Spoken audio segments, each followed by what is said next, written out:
Hello SSC 2026 সালে পরীক্ষার্থীরা কেমন আছো সবাই? আশা করি প্রত্যেকেই ভালো আছো।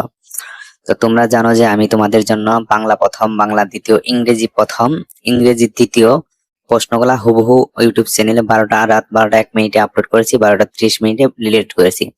যারা এই সেই প্রশ্নগুলো বা ভিডিওগুলো দেখে থাকছো তারা কিন্তু 100% কমেন্ট পাইছো। তথ্য ও যোগাযোগ প্রযুক্তির কোশ্চেনটি আউট হয়নি, যার কারণে আমি দিতে পারিনি।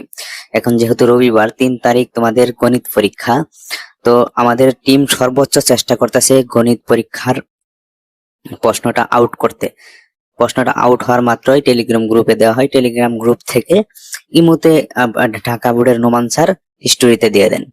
তো আমরা তখন সেখান থেকে নিয়ে এসে আমরা রাত 12টা 1 মিনিটে তোমাদেরকে আমরা ভিডিও আপলোড করে দেব।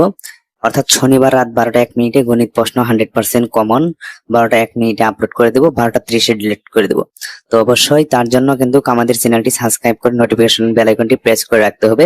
কারণ তোমরা যদি সাবস্ক্রাইব করে না থাকো তাহলে কিন্তু নোটিফিকেশন পাবে না, প্রশ্নটি দেখতে পারবে না। কারণ আমি যে পাবলিকলি আপলোড করে দিই সেক্ষেত্রে কিন্তু গোয়েন্দা সংস্থা থেকে আমাদের চ্যানেলের বিরুদ্ধে অ্যাকশন আসতে পারে। তো তার জন্য আমি শুধুমাত্র আমাদের সাবস্ক্রাইবারদের জন্য ভিডিওটা আপলোড করে দিয়ে থাকবো।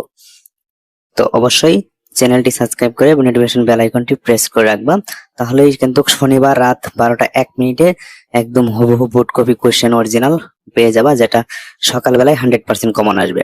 তো তার জন্য ভিডিওটিতে অবশ্যই একটি লাইক করে দিতে হবে এবং চ্যানেলটিতে অবশ্যই সাবস্ক্রাইব করে পাশে আসা নোটিফিকেশন বেল আইকনটি প্রেস করে দিতে হবে। কারণ যেহেতু তোমাদের গণিত পরীক্ষাতে একটি হার্ড পরীক্ষা, তো অবশ্যই টেলিগ্রাম গ্রুপে প্রশ্নটি আউট হওয়ার সম্ভাবনা 100% রয়েছে।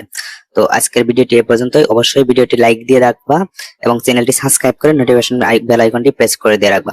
আমি পরবর্তীতে জানিয়ে দেব যাদের পরীক্ষা খারাপ হয়েছে তারা কিভাবে বোর্ডের লোকের সাথে কন্টাক্ট করে ইমোতে SMS দিয়ে রেজাল্ট ভালো করে আনতে পারবা। তার জন্য অবশ্যই চ্যানেলটি সাবস্ক্রাইব করে ভিডিওটিতে প্রেসে একটা লাইক দিয়ে রাখা। ধন্যবাদ সকলকে।